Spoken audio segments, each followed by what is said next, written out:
Welcome to the Deep Dive. Today we're heading into the world of Red Dead Redemption. We're talking both games, Red Dead Redemption 2 and Red Dead Redemption, the whole story. It's a wild one. It really is. And you know what's really interesting about Red Dead Redemption? It's not just about cowboys and outlaws. Right, it's so much more than that. It is. It's about loyalty, betrayal, struggling for redemption. And that march of time, how the world changes around you. Exactly. By the end of this deep dive, you will know everything that happens in these games. And why it matters. Yes. Okay, so let's rewind the clock. It's 1899. Back in the day. The Wild West is, well, it's changing. You got trains going everywhere. Cities are booming. Like St. Denis. Yeah. And these big, powerful industrialists like Leviticus Cornwall. They're making a fortune. Oh, yeah. But for a group of outlaws known as the Vanderlyn Gang, this new world is not so good for them. yeah, it's kind of a threat to their way of life. It's the end of an era.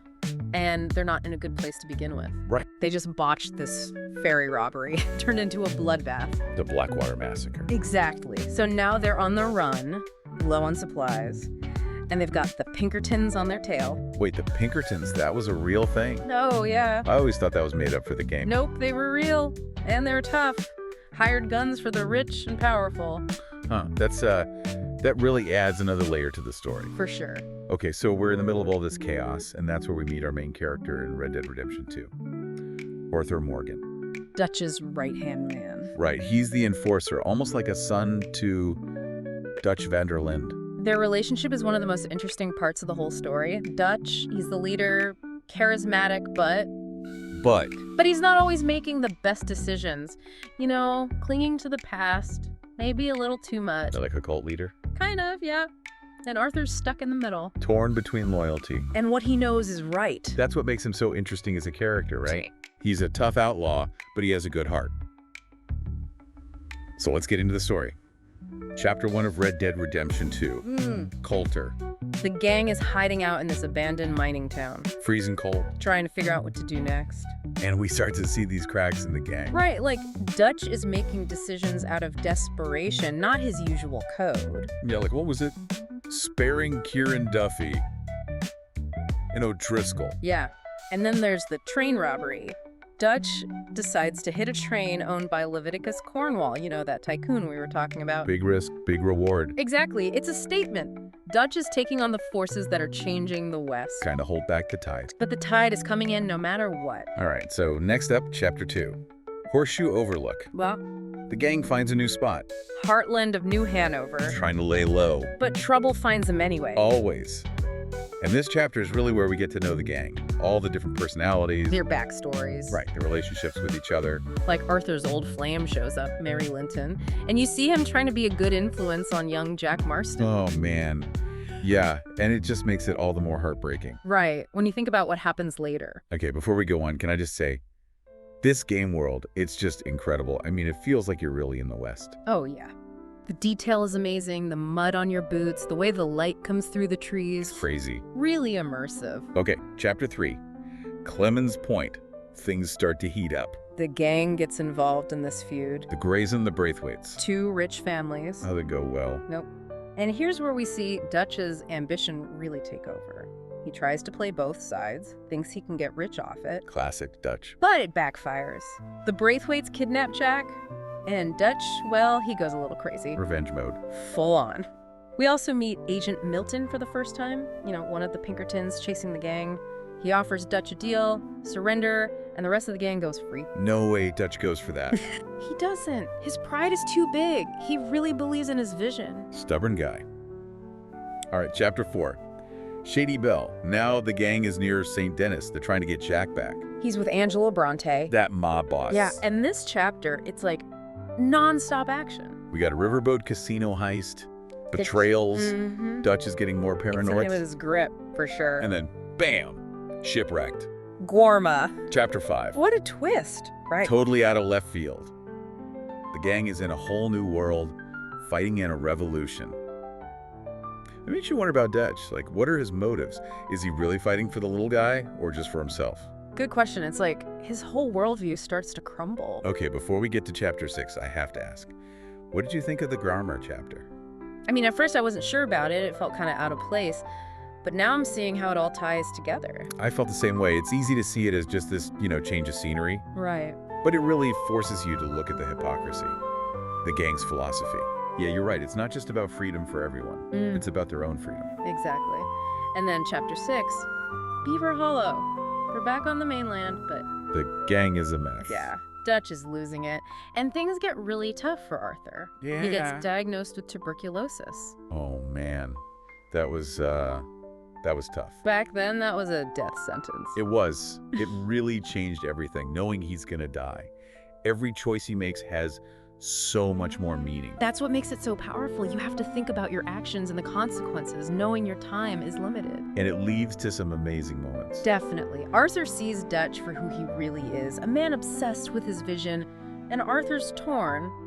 He's loyal to Dutch, but... And he knows it's all going wrong. And then the climax of Red Dead Redemption 2, Micah betrays the gang, John almost dies, and there's this huge confrontation with Dutch.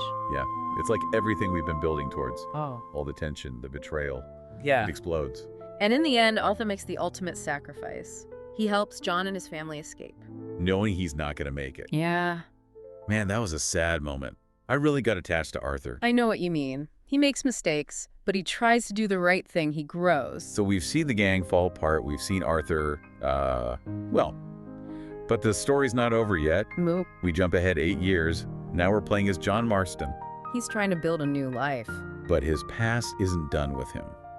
And we see that in the epilogue of Red Dead Redemption 2. He tracks down Micah with Sadie Adler. Oh, yeah, she's a total badass by now. She is. And Dust shows up. That whole scene is so intense. It really is. It brings closure to some things from the past and sets the stage for Red Dead Redemption. So we've seen the rise and fall of the Vanderlyn gang. We've seen Arthur's story. And now it's John's turn. His past is going to catch up to him in a big way. And that's where we'll pick up in part 2 of our deep dive. Let's grab a drink, take a break, and we'll be right back to finish the story. Okay, so we're back, and now we're in Red Dead Redemption. John Marston, he's trying to leave his outlaw life behind. Trying to go straight. But, like we saw in the epilogue of Red Dead Redemption 2, It's not that easy. not easy at all. The past has a way of catching up with you. And it's 1911 now. The world's changing fast. The Wild West is, I don't know. Taming down. Yeah, there's a new kind of law in town. The Bureau of Investigation. Basically the early FBI. Pretty much. Even in the West, things are getting more organized. And the guy running the Bureau, Edgar Ross, he sees John as a problem. A relic of the past. A loose end. Exactly. So he gives John a choice. Hunt down your old gang members, Bill Williamson and Dutch van der Landen. or else. Your family pays the price. Tough spot. Yeah, there's no good outcome there. So John sets off to find Bill Williamson, heads to Fort Mercer. But Things don't go as planned. never do. Bill doesn't want to give up the outlaw life. Got a whole new gang with him. It's like as soon as John thinks he's out, Yeah. they pull him right back in. Yep. John ends up getting shot. Left for dead. The scene was rough. I mean, he's a tough guy, John Marston. But seeing him lying there, bleeding. It makes you realize nobody's invincible. But luckily, he's found by Bonnie McFarlane. She nurses him back to health. Bonnie is such a great character. Strong, independent. Kind, even to an outlaw. Yeah. It's like there's still some good in the world. And for a little while, John finds some peace on her ranch. It's like you can see what his life could have been. If things were different. But it doesn't last. Nope. Bill and his gang attack the ranch. The past always comes back. So John teams up with Marshall Lee Johnson. The lawman. Yeah. They come up with this plan to take down Fort Mercer. It's actually pretty clever. Sneaking in with a medicine show. But Bill escapes, runs off to Mexico. Oh, boy. And this is where things get really interesting. Mexico in 1911. A country in revolution. Chaos everywhere. Perfect setting for John's journey. I mean, he's going through his own kind of revelation, right? Totally. Trying to figure out who he is, what he stands for. The Old West is dying, Mm. and John's caught in the middle. He ends up smack dab in the middle of this war. Mm. Colonel Allende. Representing the government. Corrupt government. And then there's Abraham Reyes, The rebel leader. fighting for the people. Supposedly. Right. And John meets Landon Ricketts, this legendary gunslinger. He's seen it all. Knows how messy things can get. Ricketts tries to warn John about getting involved in someone else's fight. Good advice. But does John listen? Of course not. He ends up helping Reyes' rebellion. He even helps capture El Presidio. Big government stronghold. And he finds Javier Escuela, another one of his old gang members. Yeah, that's a tough encounter. It is. You can kill Javier or capture him, depending on how you play. Either way, it's a reminder of what John's lost, the bonds that have been broken. Then comes the big showdown with Bill Williamson at Alendi's villa. It's a huge battle. Government soldiers, revolutionaries, everyone's shooting at everyone. Chaos. And John finally gets his revenge, kills Bill. But it's not a happy moment. No, it's more like a hollow victory, another friend gone, another life taken. And John still has one more target, Dutch van der Linde. The big one. So John heads back to America, meets up with Edgar Ross, The Bureau finally found Dutch. hiding out in the mountains. They launch a full-on assault. The army's involved. It's a big operation, and when you see Dutch, he's not the man he used to be. It's kind of sad. He's broken, defeated. His whole world has crumbled around him. He knows he can't win, but he goes out fighting on his own terms. Jumps off a cliff rather than surrender. The end of an era. So Dutch is dead. John's fulfilled his part of the deal. He goes back to Beecher's Hope, to his family, tries to put it all behind him. It's not that simple. The things he's seen, the things he's done, they stay with you. He's haunted. And Edgar Ross. Well, Ross is done with John. He's a loose end, a liability. It's chilling the way Ross just discards him. Like he's nothing.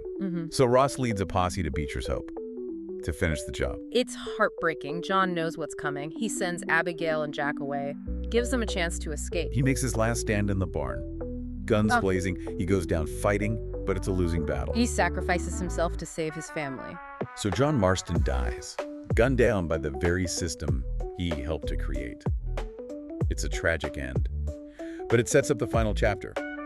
Jack Marston and his quest for revenge. You've seen Dutch's fall, Arthur's struggle, John trying to escape, and now we get to see how it affects Jack. It's like the sins of the father. Passed down to the son. We're gonna take a quick break, then we'll be back to talk about the epilogue of Red Dead Redemption. It's 1914 now, 3 years since John's death, and Jack's all grown up. He's not letting his father's death go unpunished. All right, so we're back. Last part of our Red Dead Redemption deep dive.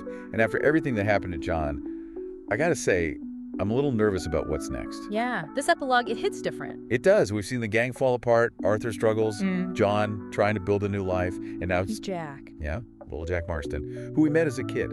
Now it's 1914, 3 years since his dad died. And he's all grown up. He's not a kid anymore. He's not.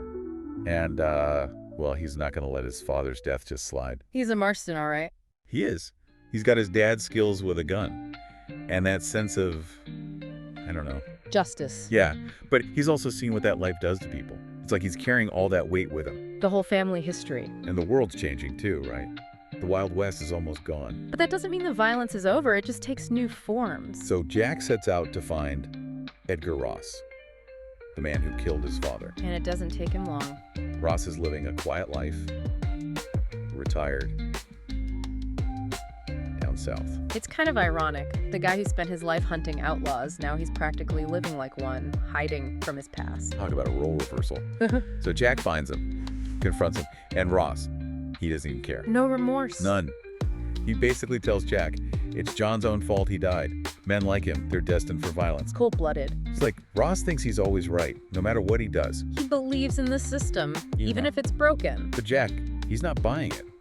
He challenges Ross to a duel. A good old-fashioned showdown. Like something out of a dime novel. It's like he's stepping right back into his father's world. The cycle continues. One shot, Ross goes down, justice is served. But, I don't know, there's this feeling of, like, was it worth it? That's the question, isn't it? The game ends with Jack standing over Ross's body, looking at the gun in his hand. You can just tell it weighs on him. Did he break the cycle? Or just become another part of it? That's what makes this ending so brilliant. It doesn't give you any easy answers. It makes you think. Did revenge bring Jack peace? Or just more pain? It's up to you to decide. And that's what I love about Red Dead Redemption. Both games. It's more than just a cowboy story. It's about America, violence, the past, whether we can ever truly escape who we are. And the characters. They're not perfect. They make mistakes. They struggle. It makes them feel real. Human. So we've come to the end of our Red Dead Redemption deep dive. We've seen it all. The good, the bad, the ugly. The rise and fall of the van der Linde gang. Arthur's journey. John's fight. Jack's revenge. It's a story that sticks with you. Makes you think about loyalty, betrayal, redemption. And the changing world around us. What does it all mean? What did you take away from it? That's for you to decide. That's the power of a great story. It stays with you long after it's over. And that's what Red Dead Redemption does. It makes you think. It makes you feel. So thank you for joining us on this deep dive into Red Dead Redemption.